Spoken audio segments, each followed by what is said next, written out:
Hello beautiful soul! Welcome back to my channel. This is Mei Chang. I'm from Japan, Kabayan Virgo.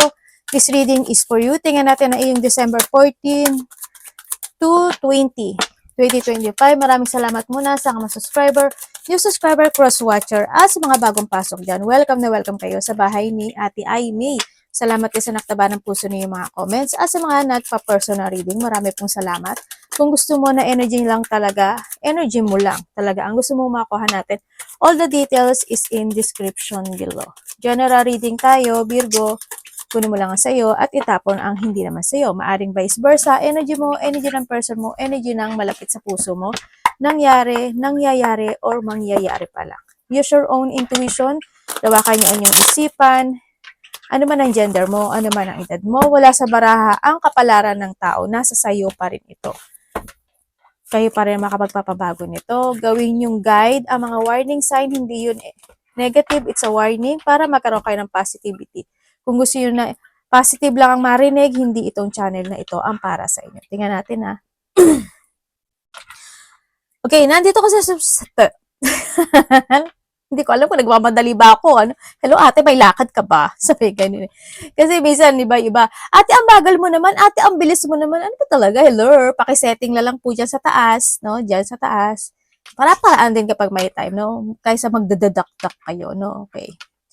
Nandito ka sa sitwasyon mo na may mga paplanuhin or there's a planning situation. Ako na nakita sa'yo. May mga planning of decision making situation na maaring pinag-iisipan mo siya as in, no, ang nakikita ko dito, medyo marami ka ring iniisip, pwede ring busy ka, or may mga bagay ka na iniisip, magulo yung isip, no, kasi may mga bagay o sitwasyon ka na gusto mo mabago or baguhin.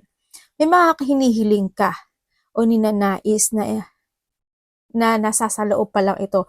Medyo na doon ka sa point na nag-iisip ka na, eto ba dapat, sinisiyasat mo siya, naghahanap ka ng mga bagay-bagay, ng katotohanan, ganito ba, ganun ba, dapat ba, sa tingin mo ba? May mga ganun sitwasyon ako na nakita. So, napaka very careful mo this time sa nakikita ko dito, nagiging very careful ka. Parang nandun ka sa point na you have an idea to create, to make it reality. Parang you want, may ginugusto ka or may gugustuhin ka na isang sitwasyon. Medyo magulo nga lang, no? Magulo yung marami ka kasi iniisip actually. Ibig sabihin, iba dito is may mga bagay kayo na maybe there's an opportunity. Ako na nakikita sa'yo. There's a new plan of opportunity. Pwedeng ano yun, basta opportunity. Halimbawa, gusto mong desisyonan. Ito opportunity to, gusto kong bilhin ito para sa anak ko. At gusto kong bilhin ito para sa kapatid ko, sa karelasyon ko. Pwedeng ganun. Kung ano mang opportunity na yan, pwedeng sa love life, kung ganun. Nandun ka sa pag-iisip, nagsisiyasat ka, nagmumuni-muni ka, or may mga, para may mga ini-inspection ka na bagay-bagay. Ganun. Tini-English mo lang ate.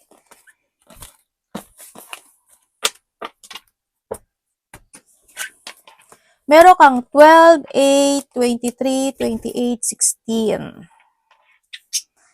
Sagittarius, Libra, Virgo, Leo. Okay.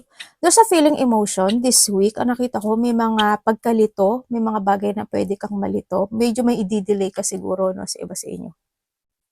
May mga bagay na either may i-delay ka or malilito ka kasi pinag-iisipan mo tulad ng sabi ko kanina.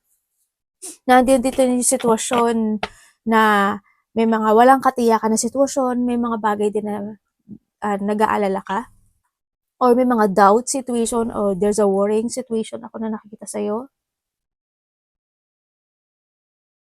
And also, may mga small happiness, ano? Ako nakikita sa'yo. There's a small happiness, pagkabalisa, yes. May mga excitement situation ako na nakikita sa'yo. Hindi overall, pero medyo excited ka sa nakikita ko dito. Small lang siya, small excitement, ganyan. May mga small problem ako nakikita rin. Maari din na may malalaman ka na isang information or text message or communication man yan, parang gano'n na medyo ikaka-worried mo or ikaka-stress mo, ganyan. Pwedeng sa anak mo, sa kapatid mo, o kung ano man yan, sa person na may kukonek sa'yo, pwedeng gano'n. So, nakikita ko dito. nandito ka rin sa sitwasyon mo na magkakaroon ka ng challenge. Yan, may mga challenge this week. Magkakaroon ka ng quarrel sa isang lalaki. Pwedeng itong lalaki na ito is kukonect siya sa'yo kasi meron siyang problema or meron siyang ikaka-stress o meron siyang gustong gawin o meron siyang hihilingin sa'yo. Pwedeng gano'n. Or maybe this is you sa kanya. Vice versa natin. Maaaring may mga hihilingin na mga bagay-bagay. And then, nandito rin yung sitwasyon mo na may mga may mga gusto kang gawin na parang there's a desire situation na you want to take it action at parang pinaprogress mo yun or ipaprogress mo siya this week sa nakikita ko dito. May mga wish come true, may mga kahilingan, there's a hope ka na nag-iisip this week or may isip this week pero parang nagiging back and forth yun, yung sitwasyon na yun. Yun ang nakikita ko. Sa iba naman sa inyo is losing something valuable ang nakikita ko. Hindi ko alam kung mawawalan ka ng gamit, mananakawan ka, mami-misplace, mga bagay-bagay pwedeng gano'n. Nagaano yung thought ko, no? Medyo may kaba, no? Or may taong kinakabahan. Pwedeng may tao na kinakabahan siya kasi may hihilingin siya sa'yo. O maybe ikaw, kinakabahan ka kasi o nalilito ka kasi may hihilingin ka sa isang tao. Pwedeng ganun. May chismis. Yan, may chismis. Pwedeng makaka-receive ka ng chismis or may magpaparinig or may tao na pagchichismisan ka or pwedeng ikaw ito, di ba? May mga pag-uusapan ka na isang tao, ng tao o mga tao, ganyan. May sakit ka? Iba dito, medyo may sad or may sakit. There's an illness. Ikaw o malapit sa puso mo yan. Maaaring mga masama loob, masama pakiramdam. Kung ano mang illness siya. Yan. There's an ending of situation happen into your life. May mga bagay ka na gustong matapos eh. Or gusto mong asikasuhin, ayusin, pero naguguluhan ka. Maaaring ganun. Tingnan natin energy mo.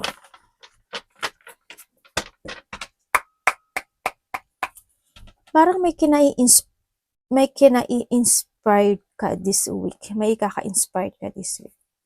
Hindi ko alam kung anong diretsyon Tagalog na hindi ko alam kung i-English ko ba siya itataga. Engot-engot din, no? Si ate. Yan niya na. Alam niya naman sa ate niyo. Energy ni Virgo. This week. Ano yun? Ganun. May mga magre-reflect daw sa'yo. Sabi dito. Energy niya. Sorry nagaano talaga yung throat ko. Sana pala nakuha ko yung maligamgam na tubig ko. Oo, maligamgam ate. Singer, yarn. Baka masira yung conversation ko kasi joke. Okay, energy mo this week. Andito ka sa sitwasyon mo na may mga iilusyonan ka, may mga iisipin ka, alalahanin ka, ididream mo. Nandito ka sa point na yun. May ima-manifest ka this week. Yan, yung manifesting something. And also, sa nakita ko dito rin sa'yo is mas more ka magta-trust this time sa intuition mo. Pero medyo may lito, no? Parang handun ka sa point na hindi mo alam kung sa kaliwa ka, sa kanan, ito ba o ito ba, ganun ba, ganito ba, parang nandun ka sa point na yun this week. And then also, sa iba sa inyo is either you are a night shift o kaya naman nagigising talaga kayo ng maaga o nagigising kayo sa kalagitnaan ng gabi. Yan, kung anong oras man, 1 o'clock, 12 o'clock, ganyan, no? Maaaring nandun ka sa point na yun. 4 o'clock, yan. And energy mo rin this week is mas more ka mag-take good care sa sarili mo this week. Ganyan. Mas iba-value mo yung sarili mo, alagaan mo yung sarili mo, ganyan. Anong parating kay Virgo? Mas patatatagin mo yung sarili mo this week. Parang ganyan. Meron kang major pagpapasya na gagawin this week. Nandun ka sa point na yan. parating sa kanya. Virgo, parating kay Virgo.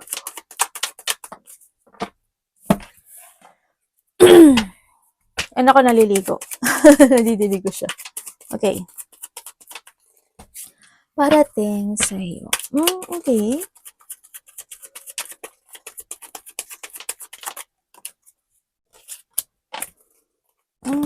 Okay. Okay, parating sa'yo. Parating sa'yo, pwedeng may lalaki?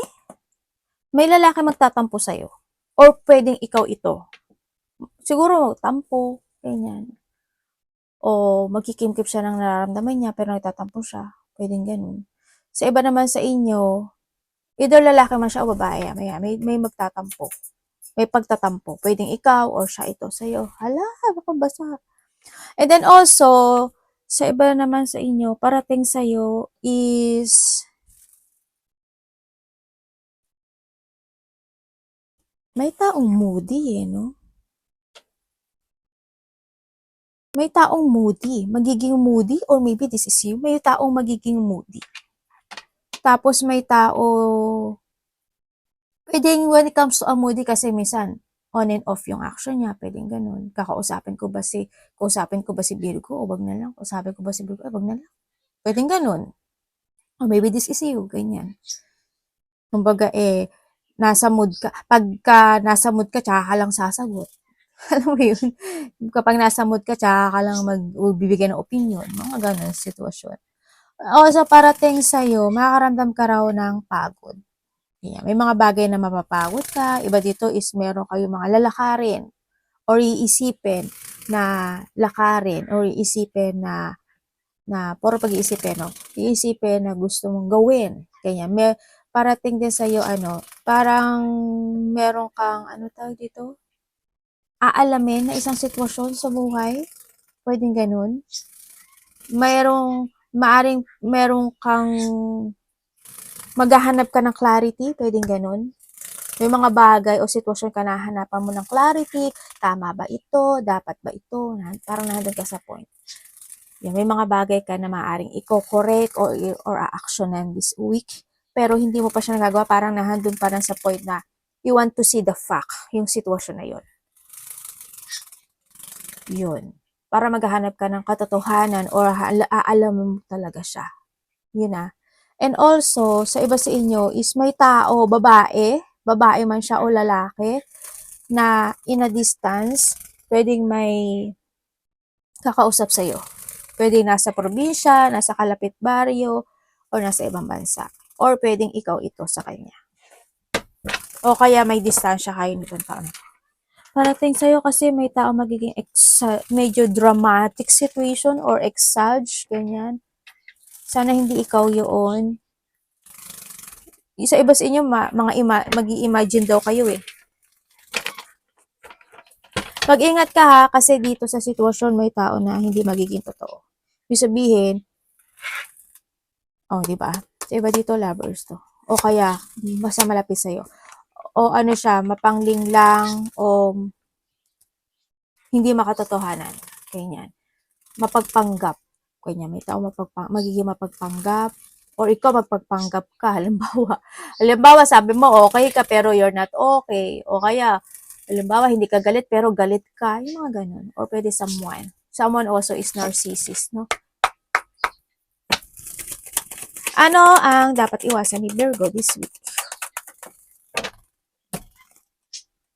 Okay.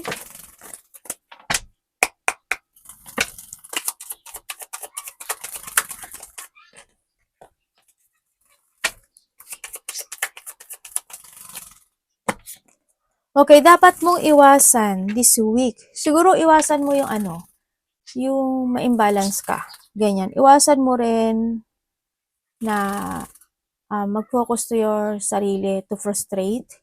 Yung maging alone for a while, you need mo rin kasi na no, to relax, to join. Pwede ka rin lumabas-labas, makipag-join ka, makipagkwentuhan ka, o kinakailangan, kaya mag-go out ka. Labas-labas din pag may time, no? Ang nakikita ko dito. Mag-refresh ka rin, kumbaga. no? Iwasan mo syempre yung ma-lack of goal, ma-lack of energy, ma-lack of plan ka, ma-lack of focus ka, o ma-lack of yung mga ganon. Iwasan mo yung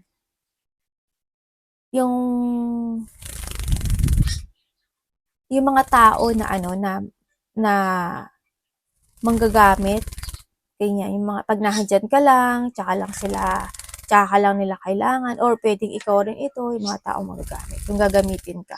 Iwasan mo yung mga taong, syempre alam ko naman na iniiwasan mo yan, no? Mga chismosong tao, yan. Huwag mo pabayaan yung social life mo, ha, dito, ha. Iwasan mo rin, ayun nga, imbalance, ganyan. Ma-imbalance ka. Iwasan mo yung maging close-minded or yung mga tao na close-minded. Yan, iwasan mo yan. Tingnan natin ang iyong love. Tsaka yung tamad-tamad, yan, baka minsan tamarin ka, ganyan. O yung mga taong tama. Habaan mo pa kung ano, mahaba naman ang pasensya mo, habaan mo pa yung pasensya mo, if ever. Tsaka huwag kang mag-iisip ng kabiguan o yung mga taong nag-iisip ng kabiguan. Tulungan mo silang maging positive yung thinking nila or given advice kung kinakailangan. Well, ganun ka naman talaga kasi ikaw ang takbuhan talaga, Virgo. Love, kapatid, anak, magulang, karelasyon, kaibigan, pamilya. Kamusta ang love ni Virgo this week?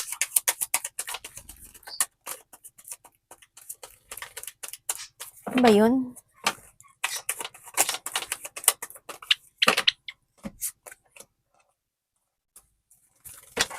Love.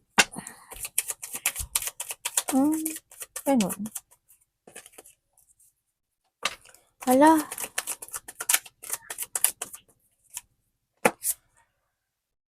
Okay, kung 5-5 oh. Kung kayo is single. Kung kayo is single is maaring may mga kasamahan ka sa trabaho or connected sa'yo yung tao na to. Sa mga single ha, kasi may tukso na darating sa'yo. Yan, may mga tukso. May taong darating na magbibigay siya ng effort sa'yo. Pero parang nakita ko, medyo bad kasi yung energy niya. Yan, there's an offering, kumbaga, na parating. Hindi, by the summer, pwedeng mangyari to by the summer. Ganyan. Sa mga single, or pwedeng matagal mo na rin siya kilala na maaari nagkakagusto sa'yo, palagi siyang dikit-dikit sa'yo, tukso-tukso, yan, inaakit-akit ka, baka ganun. So, iba sa inyo makikilala nito by summer. Okay, kung kayo naman is, pero mag-ingat ka ha. Kung kayo is separated nitong tao na to, they want to recover this relationship. Oo, hindi kayo nagkaintindihan. Dumating kasi yung point talaga na, alam mo yun, yung napagod yung isa. No, yung isa sa inyo napagod. Pero, nahandot siya sa point na they want to recover this relationship. They want to work it out. Pero hindi niya kasi alam kung paano niya kakakausapin. Nakakaramdam siya ng takot o kaba dito. Hindi niya alam kung tatawagan ka niya, itetext ka niya, or paano. No, kasi matatakot din siyang magkaroon ng rejection pagdating sa iyo. Ganun. O iniisip ka niya. Every night iniisip ka. Itong tao na to is still trapped at talagang naka ano pa siya sa iyong sa energy mo. Itong tao na to. Kung kayo naman is in relationship. So iba kasi dito hindi ito karelasyon. So iba dito pwedeng ito is kapatid or anak, ganyan. Or kasama sa trabaho, no? Magkakaroon ng hindi pagkakaintindihan sa tao na to, sa nakikita ko dito. Pwedeng mag-away kayo, malaki man o maliit, o hindi lang pagkakaintindihan. Or maaari may mga bagay na magkakaroon kayo ng mga disagreement. Pwede magkakaroon ng mga tension. Yan, matetension ka o matetension siya sa'yo. Pwedeng ganun. May mga sitwasyon na pwedeng magkakaroon kayo ng pagtatalo na sagutan. Pwedeng ganon. Huwag yan, ito na lang, dapat ganito. Ano sa tingin mo? Ganyan, mga ganon. Pwedeng ganon. This week, ang nakikita ko dito.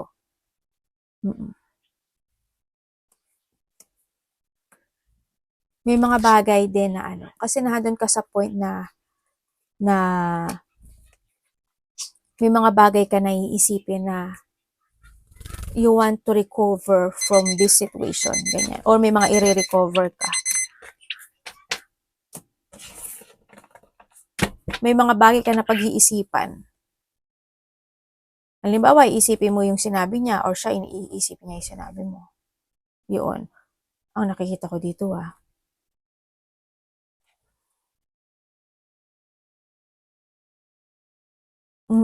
yun. Sana hindi malaki. Sa tingin ko hindi naman ito malaki.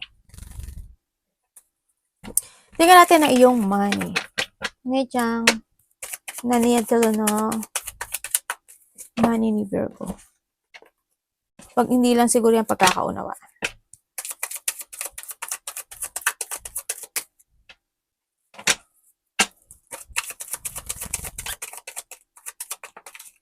Money niya. Ay. Okay, money and trabaho to Devil, lumabas talaga si Devil. Okay. When it comes sa money mo, this week kasi, andito ka sa sitwasyon mo na may mga bagay ka na mas more ka magiging patient. Yun, pagdating sa pera. Parang babalansin mo yung bagay na yun. Halimbawa, may bibilin ka o kaya may mga gagawin ka, ganyan, na related ang money. Pag-iisipan mo siya, maghahanap ka ng options. Mag-iisip ka ng mga bagay-bagay. Isipin mo, dapat ba ito? Ito ba? Ganyan ba? Ganyan na. Yun. Medyo, pagdating, hindi ko naman nakikita pa yung action kasi it's more kang nagbabalanse kung dapat ba or hindi ba. Pero mas magkakaroon ka na yung mata mo parang ma-attract ka, ganyan. Oo, magkakaroon ka ng matutukso ka na gusto mong bilhin pero hindi mo siya bibilin eh.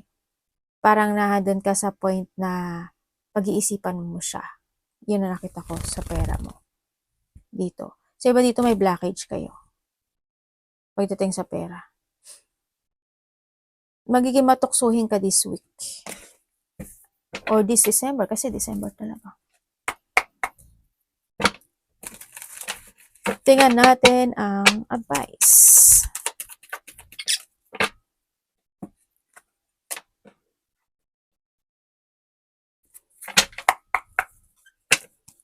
Hindi ba siyang ilukuchi? Oy, may reward ka raw. Darating.